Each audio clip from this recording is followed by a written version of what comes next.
নমস্কাৰ, মোৰ নাম শ্ৰী মনোজ কুমাৰ নাথ। আপোনাক আৰু আপোনালোকক মোৰ ইউটিউব চেনেলত স্বাগতম জনাইছো। মই ভালে আছো আৰু আশা কৰো আপোনালোক সকলোৱে ভালে আছে।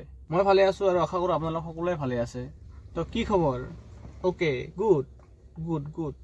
তো গাইজ, ইয়াতে মই দেখা এটা সপোন আপোনালোকক আজি ইয়াতে মই ভিডিঅ'ৰ মাধ্যমত ইউটিউবৰ জৰিয়তে ছ'চিয়েল মিডিয়া ইণ্টাৰনেট তো মই ইউটিউবৰ জৰিয়তে ভিডিঅ'ৰ জৰিয়তে আপোনালোকক মোৰ মনৰ কথা মই দেখা সপোনটো আপোনালোকক ক'ব বিচাৰিম, জনাব বিচাৰিম। মানে গাইজ সিংগাৰ হ'ম বুলি ভাবিছিলোঁ গাইজ। মই এটা টাইমত পুৰা সপোন দেখিছিলোঁ, দিনে ৰাতি 24 ঘণ্টাৰ ভিতৰত 48 ঘণ্টা সপোন দেখিছিলোঁ মই সিংগাৰ হ'ম। এনেকা কি হ'ব মানে গাইজ। তো প্ৰথমতে তো গাইজ আমাৰ অসমৰ জুবিন ছাৰৰ কথা ক'ব লাগিব। জুবিন ছাৰৰ গান শুনি ফাংচনৰ একদম মানুহ ভিৰ, বিহু ফাংচনত ইফালে সিফালে জাগা নাই মানে একদম মানে। আৰু মই মানুহৰ পৰা শুনা পাওঁ বা নিউজত দি থাকে যে জুবিন গাৰ্গৰ মাননি 10 লাখৰ পৰা 15 লাখ টকা বিহুত এখন বিহু প্ৰগ্ৰাম কৰিলে হা। তো মাহত তো 30 দিন থাকে আৰু বহাগ মাহত 30 দিন যদি ৰানিং মানে বিহু কৰা খায় তো 15 লাখ নহয় 10 লাখ ধৰি লওঁ হা। মই 10 লাখকে ধৰি লওঁ। 10 লাখ 20 লাখ 10 গুণ 1 কৰোৰ 3 কৰোৰ টকা গাইজ। 3 কৰোৰ টকা মাহত ইনকাম কৰা খায়। বাকী অসমৰ বাহিৰত এইবিলাক ডাঙৰ ডাঙৰ ছিংগাৰ আৰু আছে, অৰিজিত সিং আছে, হানি সিং আছে বা বহুত আছে। ইহঁতৰতো মাননি 50 লাখ 1 কৰোৰ টকা। বা আৰু যদি ভাৰতৰ বাহিৰত চাব যাওঁ, যেনেকৈ জাষ্টিন বেবাৰ আছে, চুইফ আছে বা বহুত কিবা কিবি আছে। সেইবিলাক মানে ডাঙৰ আৰু এইবিলাক কনচাৰ্ট কৰে কিবা বুলি কয় আৰু। তো সেইবিলাক তো গাইজ 50 কৰোৰ 100 কৰোৰ এনেকৈ যায় আৰু শুনা পাওঁ, দেখা পাওঁ নিউজত বা বাতৰিত বা কয় আৰু নিউজ এনেকৈ কিবাহত হেডলাইনত আহে। তো মই কৈ আছোঁ ছিংগাৰৰ কথা গাইজ। ছিংগাৰ হ'ম বুলি ভাবিছিলোঁ আমাৰ অসমত আৰু এণ্টায়াৰ অসমত যদি ছিংগাৰ হয়, আমাৰ জুবিন গাৰ্গকে কৈছোঁ মই। তো জুবিন ছাৰ 15 লাখ 10ৰ পৰা 15 লাখ, অংগৰাগ মহন্ত, পাপন মহন্ত ইমান টকা। তাৰপিছত এইবিলাক শংকুৰাজ, দীক্ষু আৰু তাৰপিছত নীল আকাশ, তাৰপিছত মন্টুমণি শইকীয়া,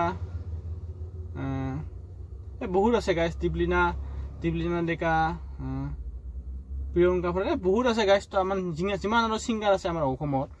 তো জুবিন ছাৰৰ কথা ক'ম মই মেইনলি।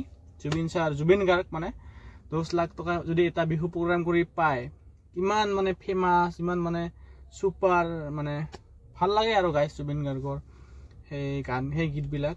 তো মানুহে সেইকাৰণে আগুৱাই আহে বিহুত। একদম মানে জাগা নোহোৱা হয় গাইজ, পুৰা ভিৰ হয়, ভাল লাগে। তো ময়ো মানে ভাবোঁ ময়ো যদি এনেকৈ ছিংগাৰ হ'ম, গান গোৱাম, মই কিমান ভাল লাগিব গাইজ মানে। আৰু 10 লাখ টকা যদি মই পাওঁ, তেতিয়া চাওক এক মাহত বিহু প্ৰগ্ৰাম কৰি কেনে ইমান ইজি নহয় না। তো গাইজ ইমান ইজি নহয় মানে ভগৱানে কৈছোঁ বা প্ৰকৃতিয়ে কৈছোঁ বা সময়ে বিশেষ এজন ব্যক্তিক চিলেক্ট কৰে। কাৰণ গাইজ মিউজিক লাগিবই গাইজ। মিউজিক হ'লে মই আছোঁ, আপুনি আছে, মিউজিক হ'লে সকলো আছে গাইজ। মিউজিকে মানে সুখত দুখৰ কাম কৰে, দুখত সুখৰ কাম কৰে। আপোনালোকে গমেই পায় বা নাপালে আৰু এবাৰ জনাই দিলোঁ। তাৰপিছত এটা বিহু ফাংচন কৰে, মই কৈ আছিলোঁ গাইজ, এটা বিহু প্ৰগ্ৰাম ফাংচন কৰি যদি 10 লাখ টকা পায়, তেতিয়াহ'লে এক মাহত 30 দিন বা 31 দিন থাকে। তো মই 30 দিন ধৰিলোঁ, 30 লাখ টকা গাইজ। 30 লাখ টকা পালে 1 বছৰত একো কৰিব নালাগে, বিন্দাছ ঘূৰি ফুৰে আৰু গান বানাও, চলি থাক, হয় না গাইজ। তাৰপিছত ময়ো ভাবিছিলোঁ ময়ো গান লিখোঁ যেনিবা, মই অলপ মোৰ কেইখনমান গান লিখা আছে। তো চেষ্টা কৰি আছোঁ, ছিংগাৰ হোৱা এটা সপোন আছে আৰু এইটো জন্মত। তো সেয়াই গাইজ। যদি মই ছিংগাৰ হওঁ ভৱিষ্যতত যায়, তো আপোনালোকে মোক ষ্টেজত দেখা পাব, মাতিব মোক। অ'কে।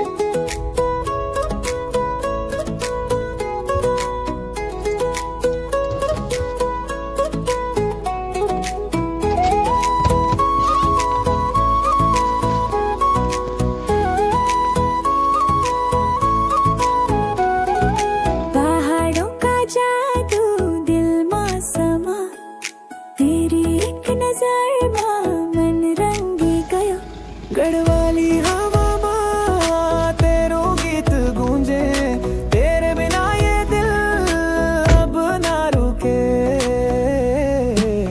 हाय रे मेरू पहाड़ी दिल, तुझ बिन अधूरा सपनों में तू आ।